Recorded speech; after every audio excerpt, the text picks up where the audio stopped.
On this episode of the Unselects, to city or not to city? That is the question.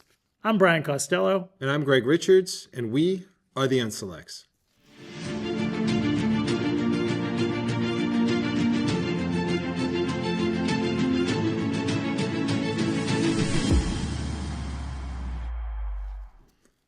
Okay, Brian, two topics today. They seem unrelated, but they're really related because it's about local government and forms of government. The first thing we want to go through is kind of go through the reallocation of town meeting members quickly here, because I think that's an interesting topic. And then we're going to go into a segment inspired by an email from a viewer, Lucy from Nantucket. So Lucy, if you're watching, this is thanks to you.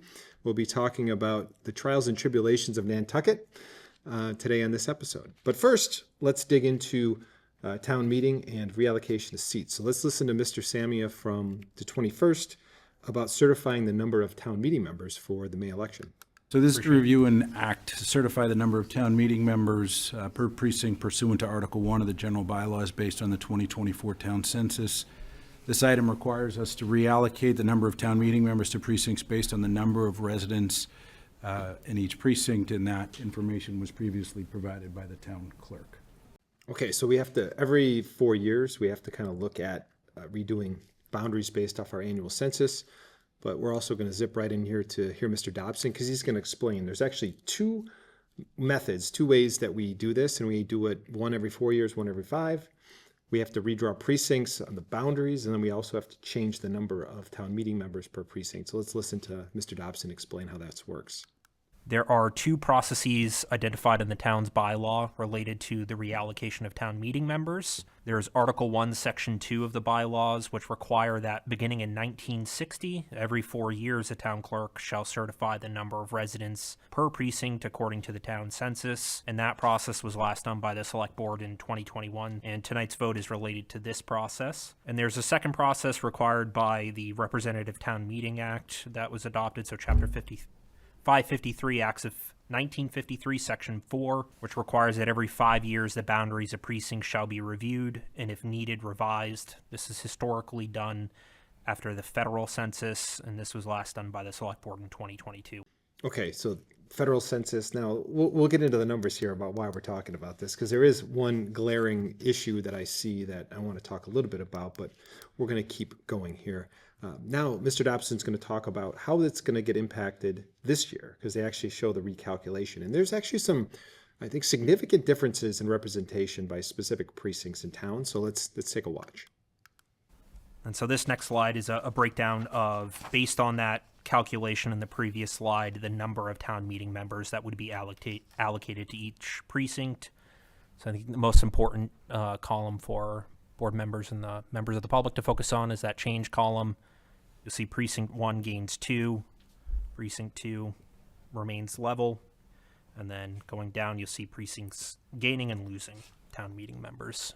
Well, what's interesting is that you see, like precinct 9 where you're at, I think there's lose 5. Lose 5. Precinct 4 I'm at gains 4. Yeah. So it just seems like that's a huge swing. Like, how could the population change a lot? And what I found interesting is I went back, and I'm going to show a clip here from 2021.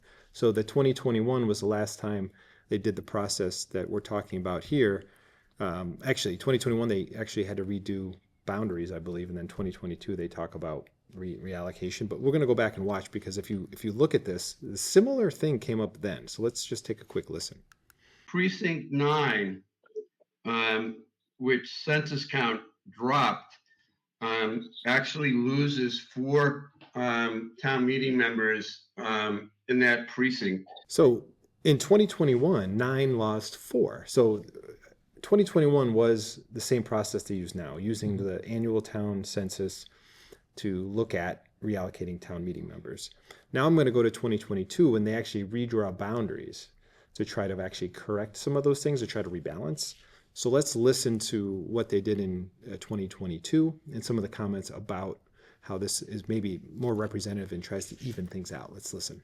Because of the re-precincting and I guess our more in-depth knowledge of the population, because we have that data now. So these numbers, the number of town meeting members per precinct is much closer in every precinct than it was, even with our former reallocation. We don't have some with, 21 or or 20 members and some with 28. So this is a really good and well done job in drawing the lines and reallocating the number and having only a deviation of 2 from the smallest precinct to the largest. If people recall, we were out of balance. I think it was maybe 2021 when we lost 4 seats in precinct 9. And now this balances it out so that there's a pretty close number of town meeting members from each precinct. What I find interesting, why I wanted to show this, is that I feel like we're now out of balance again. Because if you actually, if you look at this, so I was trying to figure out, like, why are we ping-ponging back and forth? We noticed, in 2021, precinct 9 loses 4. Then we redraw boundaries and we rebalance it. But now in 2025, we have this, things way out of balance. And the only thing that draws this is what my question is, which we're going to go to a slide, is because it's what basis of population we base it on. Yeah. One of them is based off the federal census. One of them is based off the annual town listing. And one would say, how far off should it be? You know what the answer is? No. It's off by a lot. Really? Let's take a listen. So if you look at Shrewsbury's population here in the chart, and you can see 2010, 2020, one thing I find is interesting, our population actually hasn't really changed hardly at all since in 21 years. So in 2024, it was 32,161 annual town listing. Now the federal census in 2020 is 38,325. So my question is, where are those other 6,000 people? Yeah. They're not being counted, obviously. They're not being counted. And if you look at the second change here is the population change by precinct.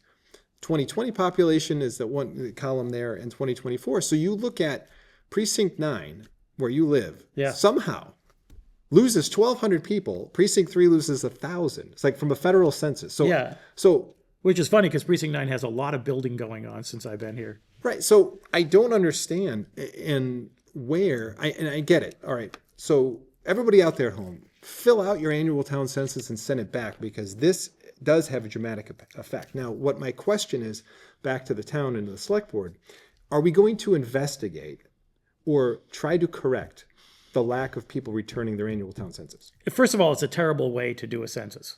The federal census is considered the best way to actually count people. It's very scientific. You can disagree with it any way you want, but it's pretty scientific. And you know what's interesting? They have a product which allows towns to actually get the U.S. Census back into your town every 5 years and just update the census with the same rigor that they did with the federal census. But you know what the problem with that is? Yeah. There's a mass state law that requires every town to do it the way we do it.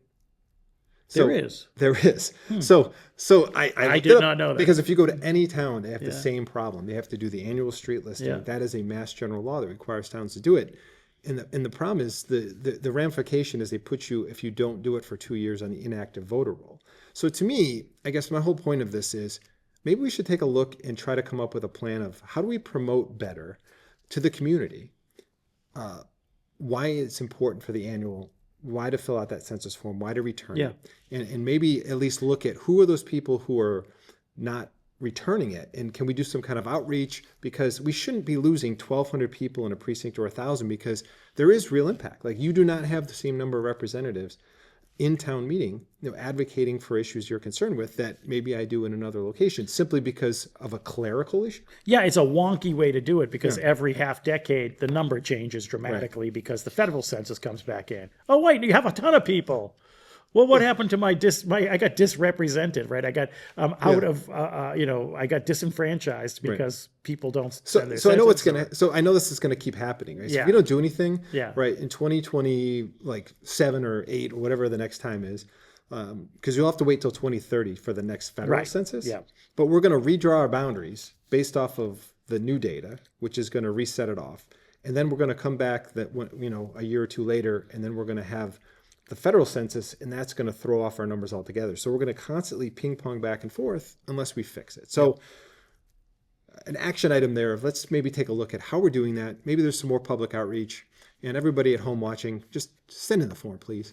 It's best for everyone to get that done. So pivoting on to my friend Lucy from Nantucket. So I did receive an email. So those watching, we do read every email that comes in. So if you want to have an idea for a show or something's bothering you, feel free to reach out. So I want to read here an email we received from Lucy from Nantucket. She says, "Dear Brian and Gregg, I hope this email finds you both well. I recently listened to one of your podcasts that a friend forwarded to me, and I enjoyed it. She says, I'm reaching out for some ideas, suggestions, or guidance. She lives on Nantucket, where a proposal for a town council form of government will soon be considered at an upcoming open town meeting.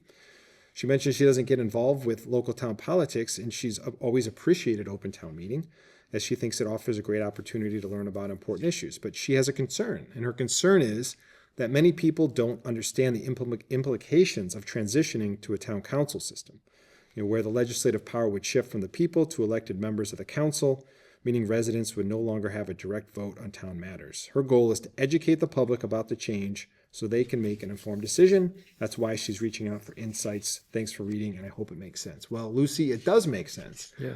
And it's very timely because we're going to go in here because there is a form of government discussion with Shrewsbury that is very related to this. So I want to kind of dig into Nantucket a little bit and talk about forms of government. The first clip I do want to show here is why, local government is important and how it actually can be a lot more impactful than federal level. This is actually a clip from PBS regarding, essentially people come to the realization that a lot more can get done on the local level than federally. So let's take a listen.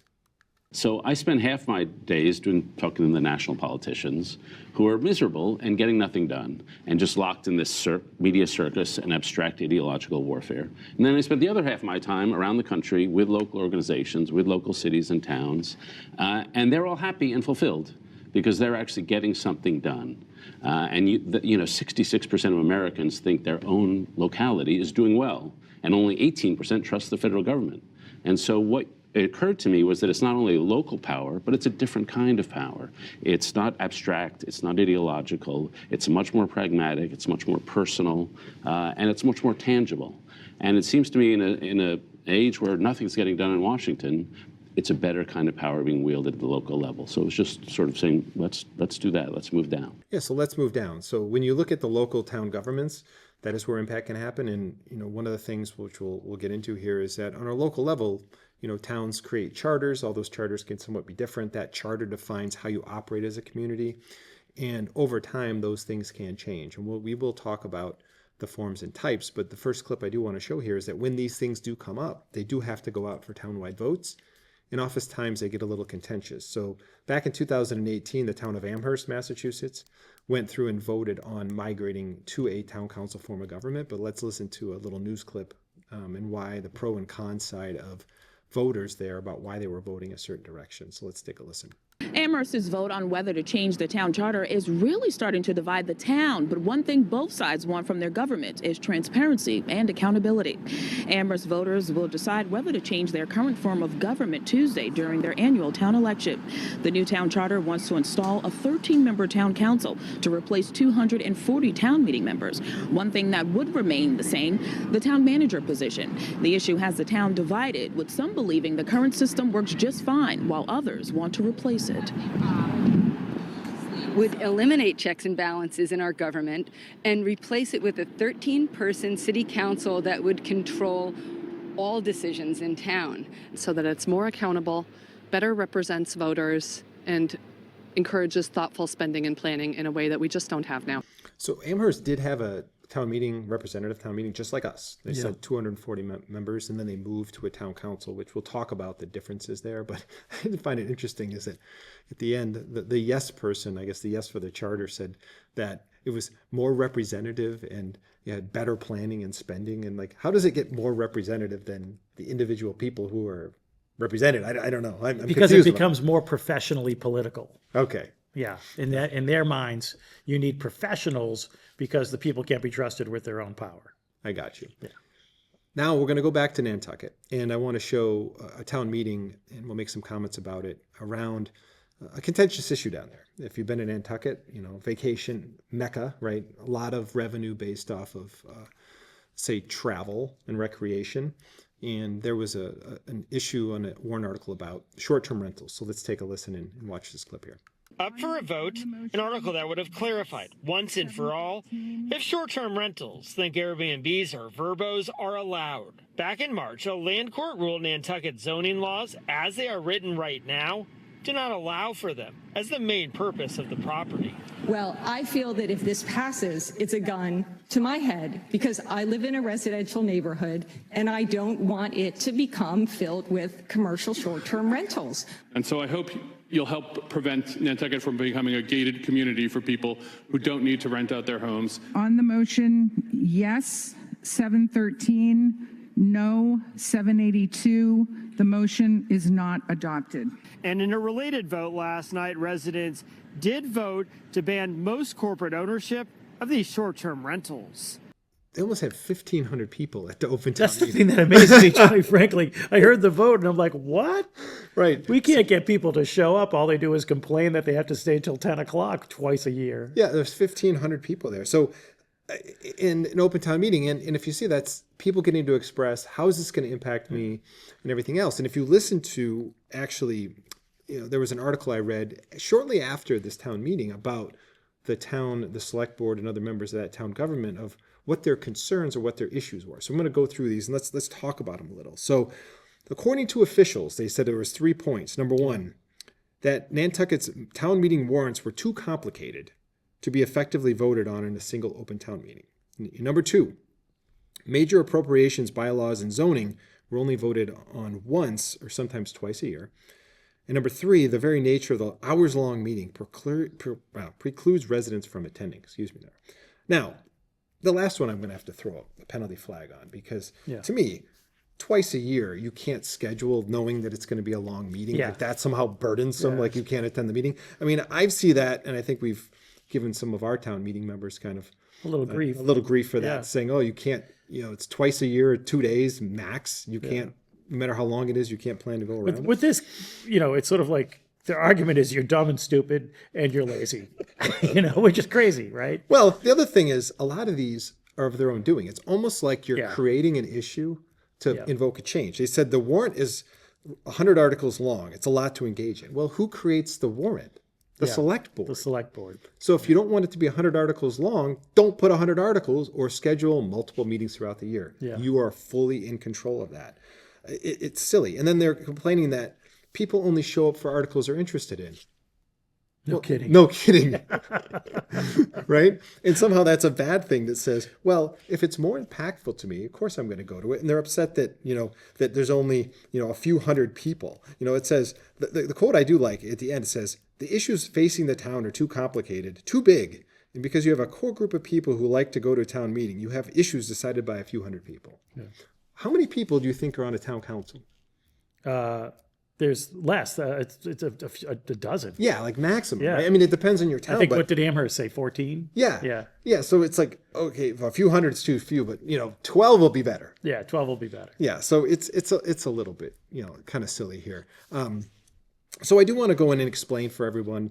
Let's talk about, there's 4 types of local governments in Massachusetts, and this is a little clip. This is actually from a WebEx or a Zoom meeting with Nantucket about their form of government study from the Collins Center. We talked about the Collins Center before, and just to give people a refresh, Collins Center was created by the legislature to effectively make government more efficient, which of course I think is a kind of an oxymoron, right?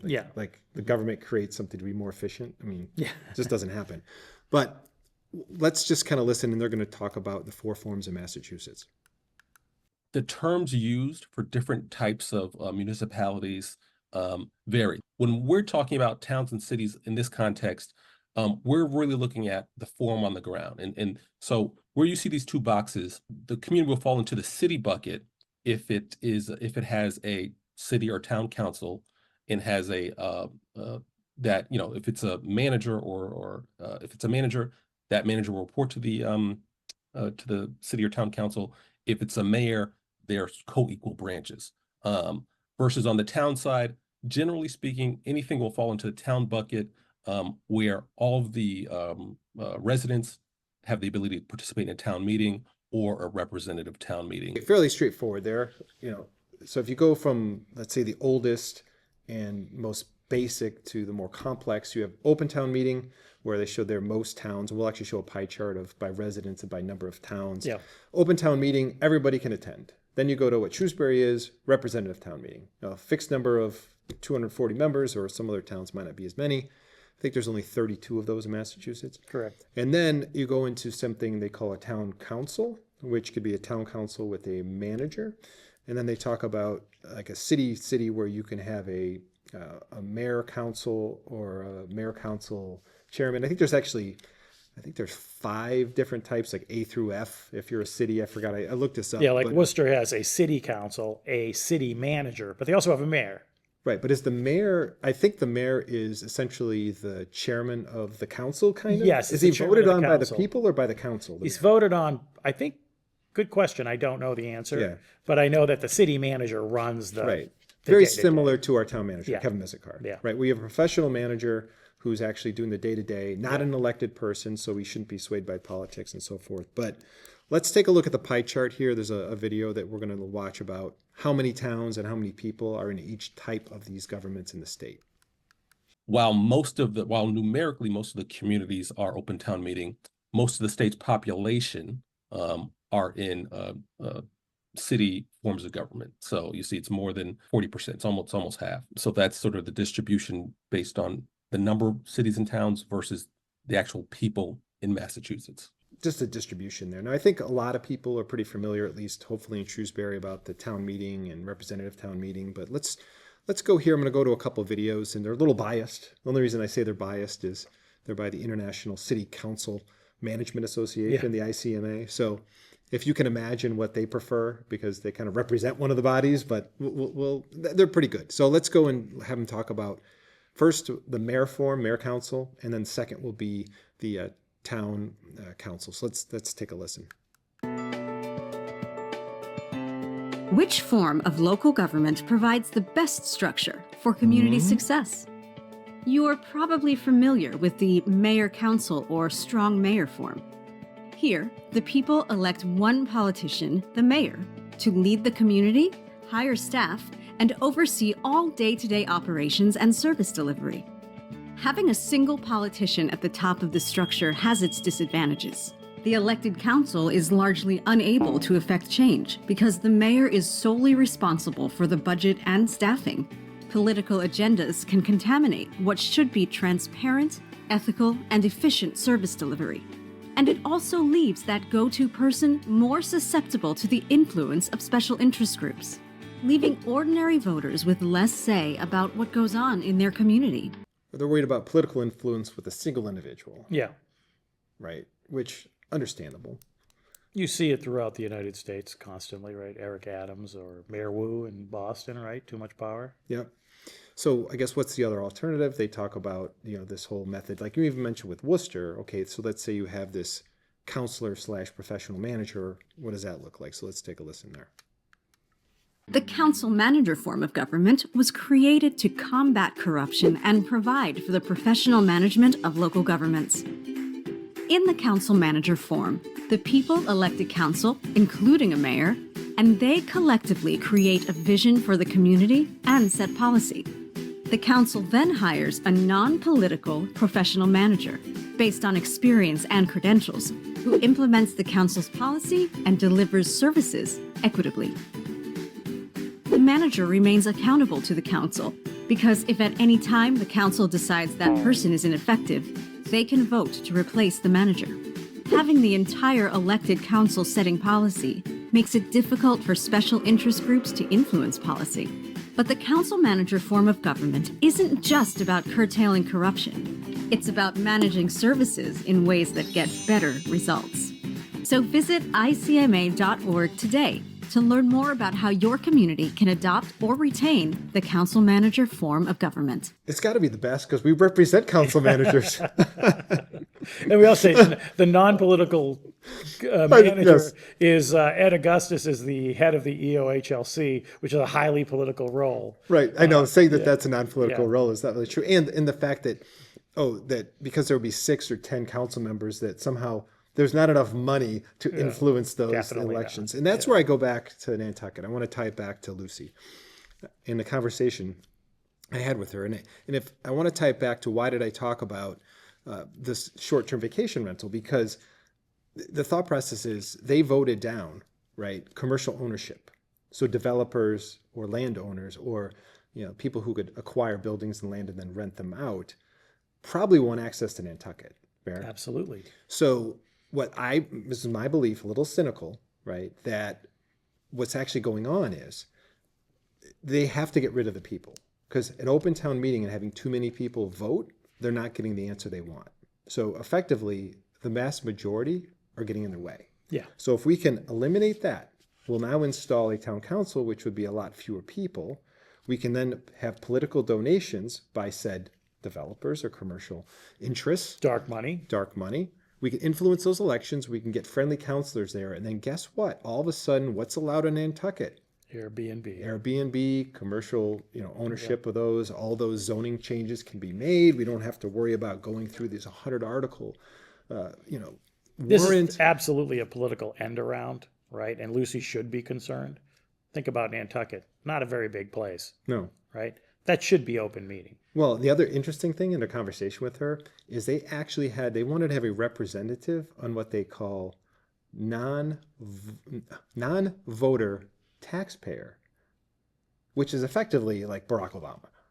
Well, I should say Barack Obama personally, because I think he's on Martha's Vineyard, but people like that. So right, very wealthy people, yes. right? Nantucket, a lot of the homes in Nantucket and Martha's Vineyard, right, owned by outsiders. Right. And they want to have a say. You can argue they're very large taxpayers. Absolutely. Right? Maybe they should, but they're not residents. Right. And so therefore, they get limited resources, and it is what it is. Right. So, I think it's something we always have to proceed with caution. So the way I want to tie this back, so that town council push, and the other thing I really found interesting is they didn't even look at a stopgap, meaning they didn't look at going from open town meeting to representative town meeting to say maybe that would help solve some of it.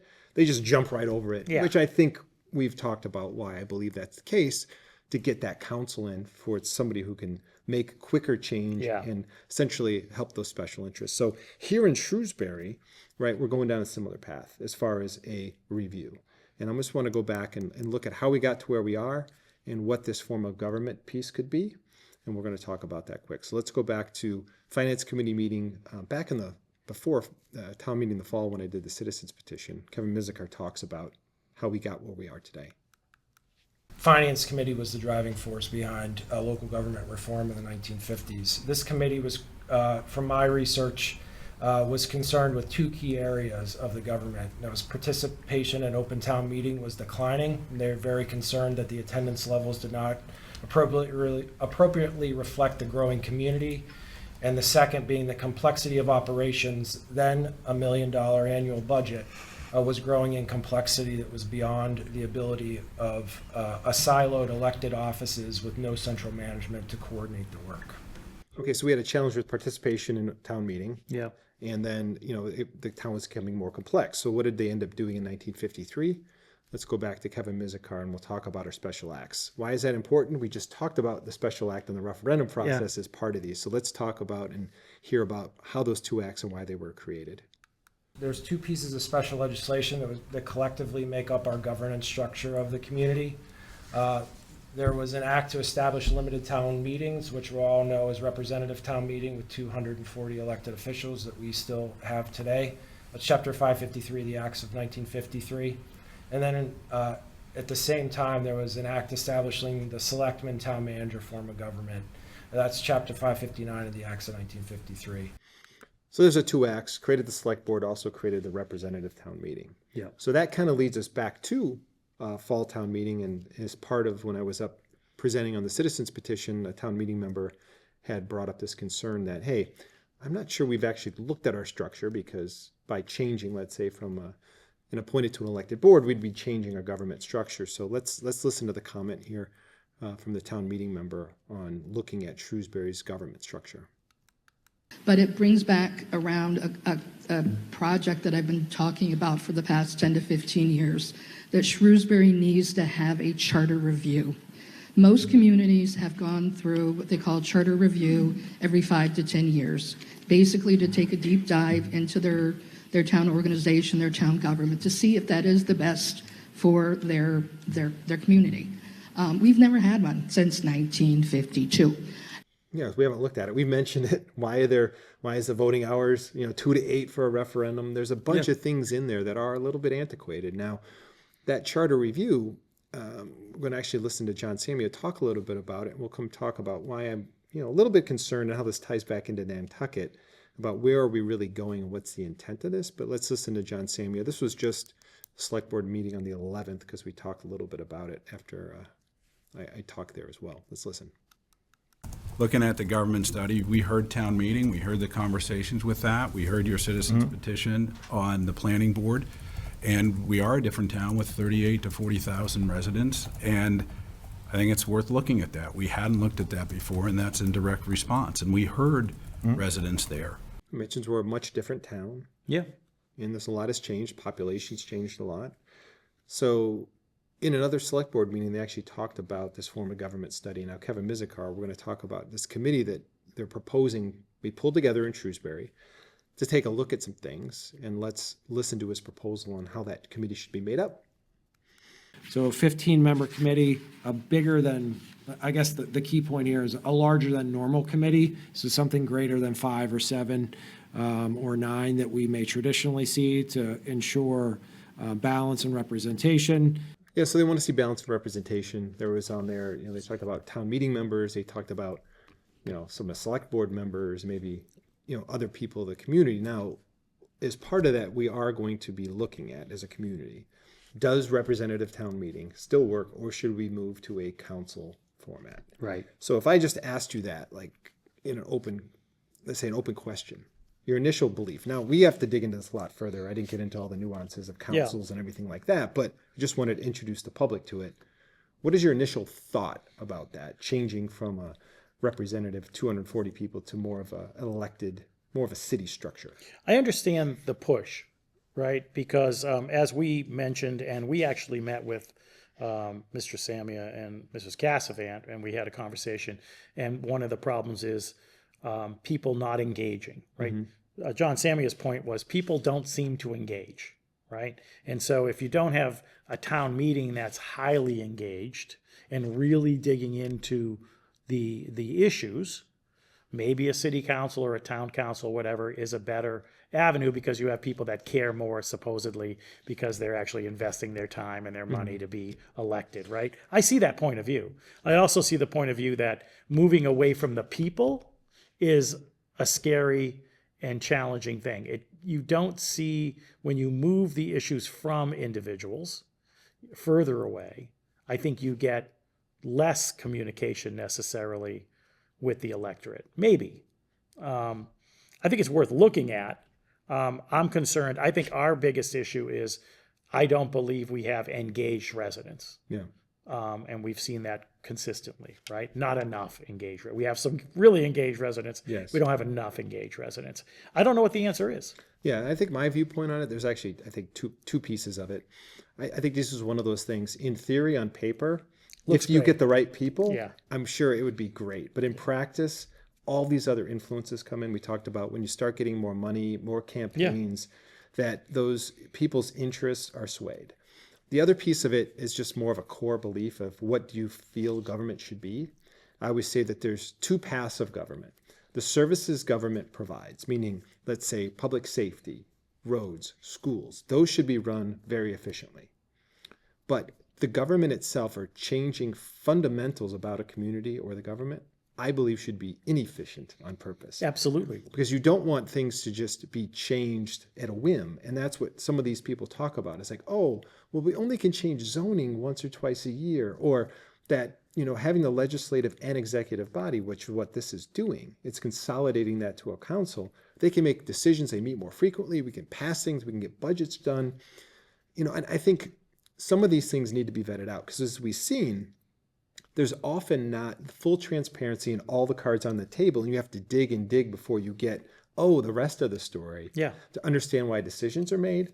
And I worry that if you're in that type of council environment, that they're going to pass and make decisions before you fully understand the implications, and then it's too late. And you do see city councils that are really efficient. In other words, there's conflict. I think to your point, do we have a place where we can create conflict? Yeah. Today, with our select board, there's no conflict. I would argue. I know they disagree with me on some things, but you don't see them disagree quite a bit. There's no conflict. There's no conflict on the planning board, no conflict on the finance committee, right? So is that going to change if we just change to a different form of a group of people? Yeah. I want to see, actually, to your point, I want to see inefficiency. I want to see conflict. I want to see debate. Yeah, and I've seen that actually. To your point, we've shown Framingham a few times, but yeah. a lot of it is based off of who are the people in those districts or precincts, whatever they might be, who step up and want to run. The one interesting thing I think you see in Shrewsbury is that when you go to a council, as if we did, the select board ceases to be. That turns into a council, and it is done based off of population, or I should say based off of like precincts. So instead of town meeting members, you're going to have who's your councilman for precinct 1 or 10 or 9 or 4. Yeah. And you have to live in those precincts to run. So you could get, I guess on a positive note, we'll get a lot more diversity from the population of who's participating. And it just, we'll see who's out there who would want to do that. But obviously there's a long path. That's like a 12 to 18 month process. But I do welcome looking at it. Absolutely. We need to do something different. Yeah, absolutely. So we're out of time for tonight. I think we're going to talk a lot more as this goes down the path of this form of government study on what is best for Shrewsbury and where should we go as a community. But as always, as we talked about today, if you have an idea for a show or you think there's something we should talk about, send us an email at contact@unselects.com or send us a note on Facebook. Hope to see you on our next episode, and that's all the time we have for tonight. So I'm Gregg Richards. And I'm Brian Costello. And we are the Unselects.